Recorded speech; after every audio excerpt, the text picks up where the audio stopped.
नमस्कार, मैं हूं अशोक वर्मा। आप देख रहे हैं टीवी 20 न्यूज। अपने अपने क्षेत्रों की खबरों को देखने के लिए बने रहिए हमारे साथ। अब नजर करते हैं खबरों की तरफ। खबर के प्रायोजक हैं पूर्वांचल मशीनरी एजेंसीज, बर्मा टावर, नरौली, तनिष्क शोरूम के नीचे, आजमगढ़। प्रोप्राइटर हैं अशोक वर्मा और मोबाइल नंबर है 9415207728। भारत की जानी मानी अभिनेत्री और सिंज ग्रुप सिंगापुर की सीईओ आरती अग्रवाल सिंगापुर में प्रतिभाओं को बढ़ाने हेतु फिल्म इंडस्ट्री में बहुत बड़ा ऑर्गेनाइजेशन चलाती है, जो सिंगापुर और भारत के प्रतिभाओं को कहानी लेखन, अभिनय, रंगमंच, संगीत और नृत्य के साथ आर्ट, एजुकेशन और मनोरंजन के क्षेत्र में बहुत बड़ा योगदान है।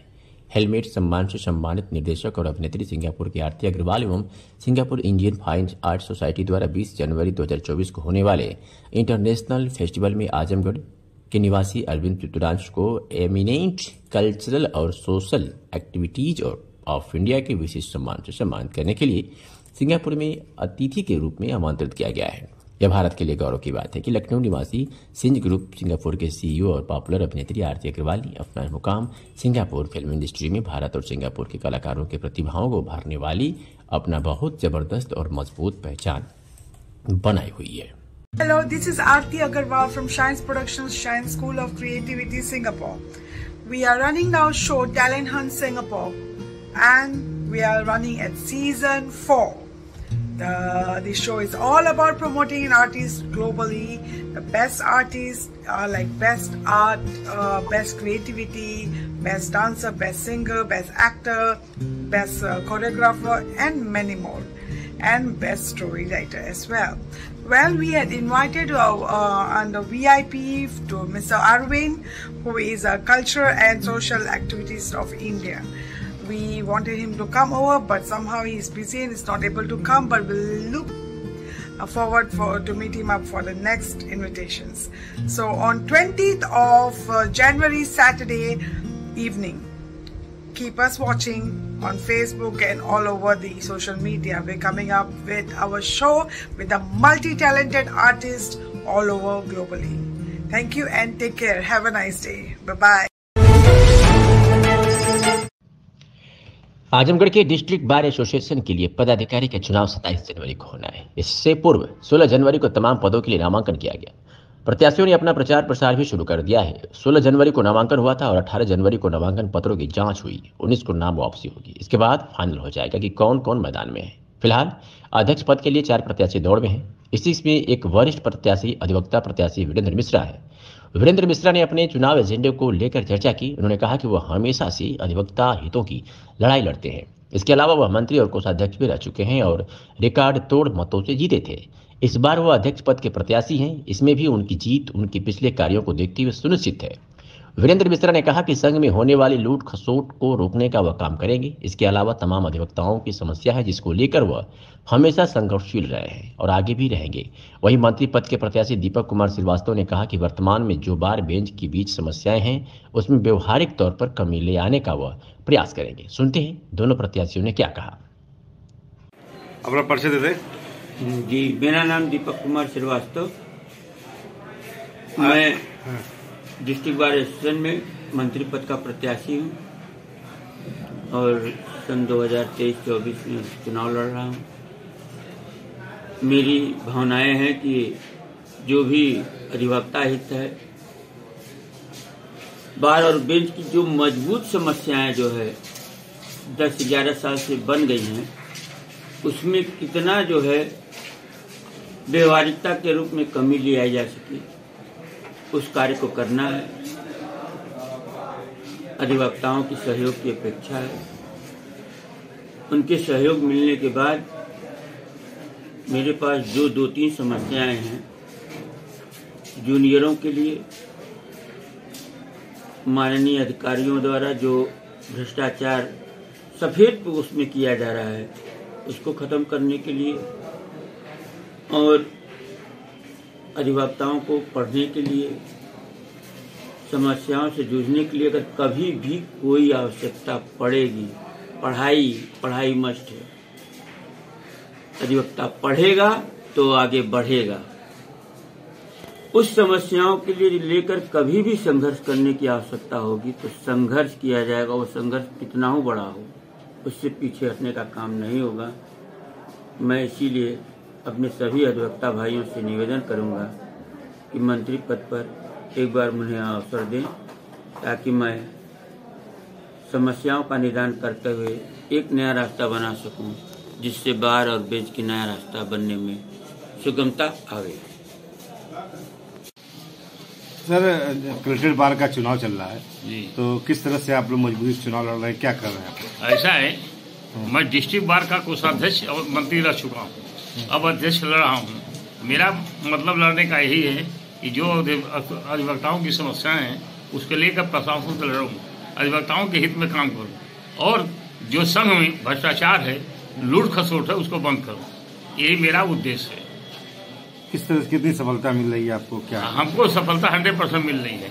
हमने 2 पद भी जो पहले बताया, कोषाध्यक्ष और मंत्री का रिकॉर्ड वोट से जीता था, ये भी रिकॉर्ड वोट से जीतूंगा।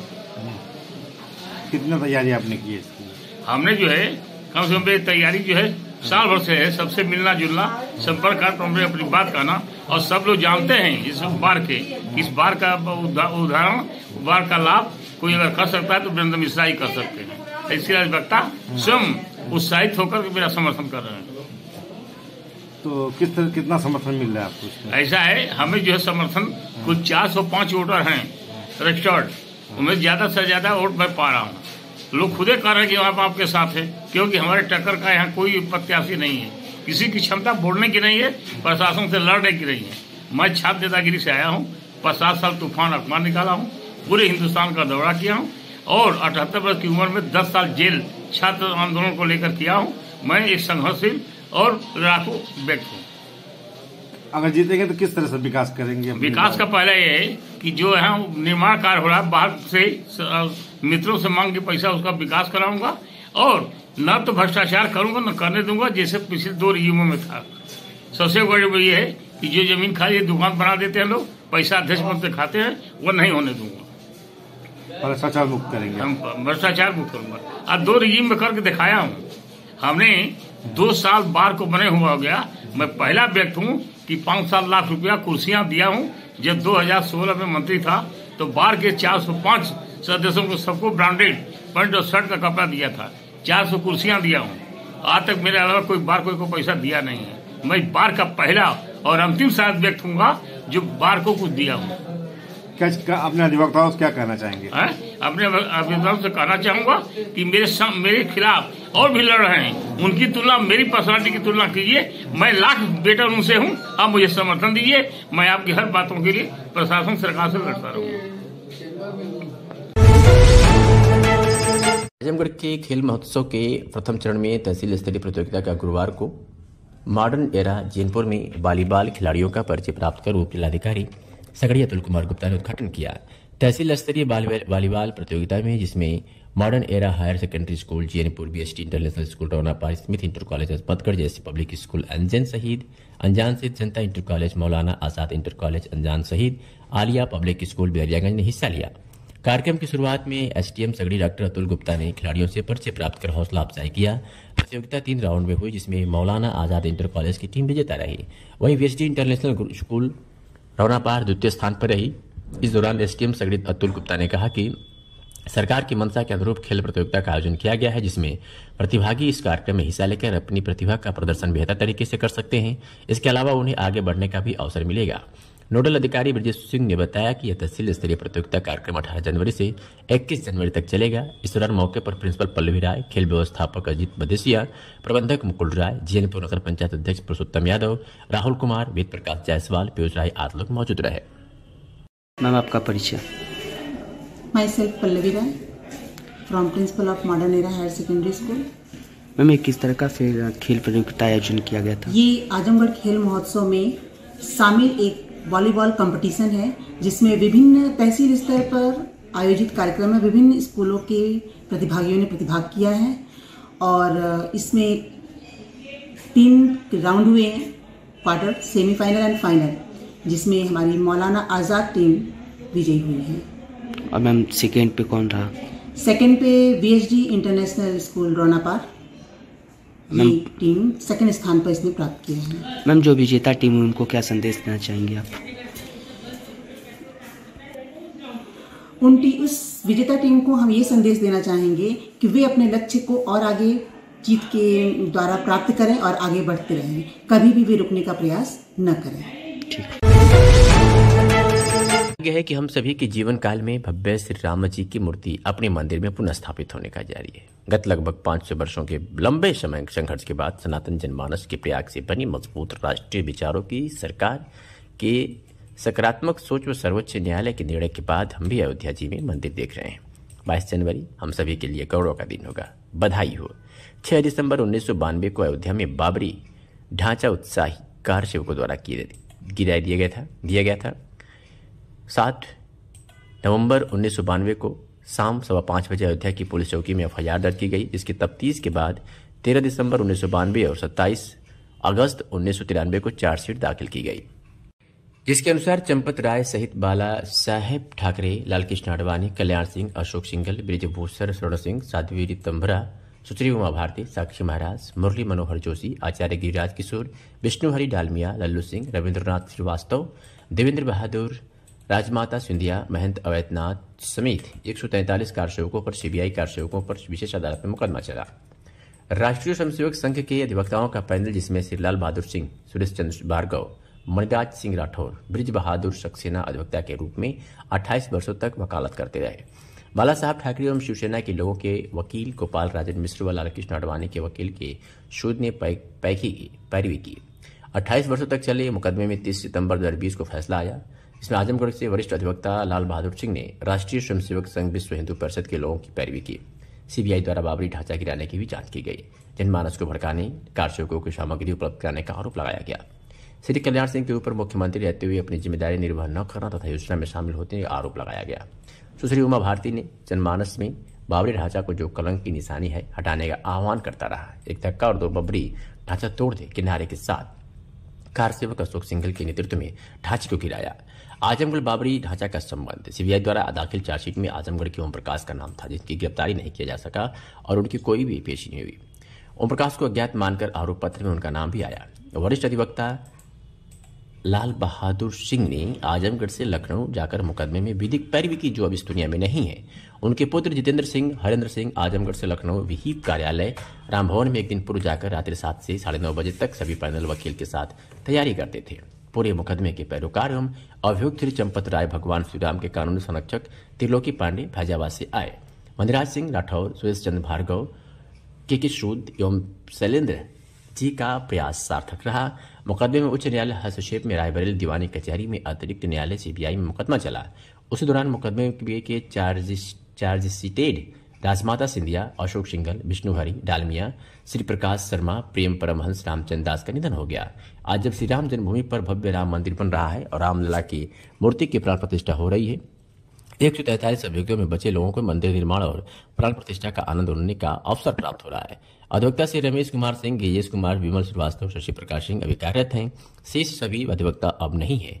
मणिराज सिंह, सुरेश चंद्र भार्गव, के किशोर, गोपाल नयन मिश्रा एवं आजमगढ़ निवासी वरिष्ठ स्वयंसेवक लाल बहादुर सिंह, जिनकी गत 27 दिसंबर 2022 को 96 वर्ष की आयु में श्री राम के चरणों में गोलोक वासी हो गए। नरेंद्र मोदी सरकार जनता के द्वार केंद्रीय राज्य मंत्री राव इंद्रजीत सिंह यादव आज लोकसभा लालगंज के ब्लॉक लालगंज में ग्राम परसौरा जगदीशपुर में विकसित भारत संकल्प यात्रा कार्यक्रम में भारत सरकार के केंद्रीय राज्य मंत्री राव इंद्रजीत सिंह यादव का आगमन हुआ। भाजपा के लालगंज के जिला अध्यक्ष सूर्य प्रकाश श्रीवास्तव के नेतृत्व में कार्यक्रम में क्षेत्र की जनता व कार्यकर्ताओं ने पुष्प वर्षा कर उनका भव्य स्वागत किया। मुख्य अतिथि राव इंद्रजीत सिंह भारत सरकार ने कार्यक्रम को मंत्री भारत सरकार ने केंद्रीय राज्य मंत्री स्वतंत्र प्रभार भारत सरकार ने कार्यक्रम को संबोधित करते हुए राव इंद्रजीत सिंह केंद्रीय राज्य मंत्री स्वतंत्र प्रभार भारत सरकार ने कहा कि भारत में विकास का नया कीर्तिमान बन रहा है। गांव से लेकर शहर तक एक समान विकास की रफ्तार दी जा रही है। किसानों के हित को देखते हुए उनके खातों में किसान सम्मान निधि भेजने के साथ ही खाद बीज की उपलब्धता पर्याप्त रूप से की जा रही है। पूर्व की सरकारों में किसानों को खाद बीज के लिए आंदोलन करना पड़ता था। सरकार के एजेंडे में नौजवान, किसान, गरीब एवं महिला सबके ऊपर है। कार्यक्रम को संबोधित करते हुए मंत्री जी ने कहा कि भारत को परम वैभव पर प्रतिष्ठित करने में विकसित भारत यात्रा का मील का पत्थर साबित होगा। इस कार्यक्रम में भाजपा जिलाध्यक्ष लालगंज सूर्य प्रकाश श्रीवास्तव के साथ साथ प्रदेश उपाध्यक्ष नीलम सोनकर, निवर्तमान जिलाध्यक्ष ऋषिकांत राय, पूर्व जिलाध्यक्ष विनोद राय, डॉक्टर मुराहु, राजभर संजीत दास सहित तमाम लोग उपस्थित रहे। बचाए रखना। देश की बागडोर एक ऐसे खुखार तानाशाह के हाथ में है जिसका भूत और वर्तमान सभी काला है। यह तानाशाह और डरपोक है, आलोचना से घबराता है और प्रधानमंत्री के तौर पर अपनी नाकामियों की जिम्मेदारी कभी नहीं लेता। आज तानाशाह जनता से निवाले पर भी कर वसूल रहा है, जबकि बेतहाशा महंगाई से लोगों की कमर टूट गई है। आज पढ़े लिखे युवा बेरोजगार फांसी पर लटक रहे हैं, किसान अपनी फसलों को खेत में जला रहे हैं, बेटियों की सुरक्षा एक बड़ी चुनौती बन चुकी है। देश के अधिकतर सरकारी संस्थानों को पूंजीपति मित्रों के नाम नीलाम किया जा रहा है। जहां जनता के खून पसीने की कमाई को लूटकर सरकार उद्योगपति मित्रों को मनमाना छूट दे रही हो, ऐसे में विपक्ष का धर्म है सड़क पर उतरना और यही काम कांग्रेस और राहुल गांधी लगातार कर रहे हैं। प्रदेश उपाध्यक्ष सैयद मुनीर अकबर ने आगे कहा कि ऐसे भयानक दौर में जब संघ और भाजपा की जहरीली मानसिकता देश की मिजाज, इसकी तासीर, इसकी जमहूरियत, संस्कृति और भाषा को बदलने के खतरनाक खेल खेल रही है, ऐसे वक्त में कांग्रेस और राहुल गांधी आजाद भारत में सद्भाव, बराबरी, विधिवत विविधता, समानता और राजनीतिक न्याय की लड़ाई लड़ रहे हैं।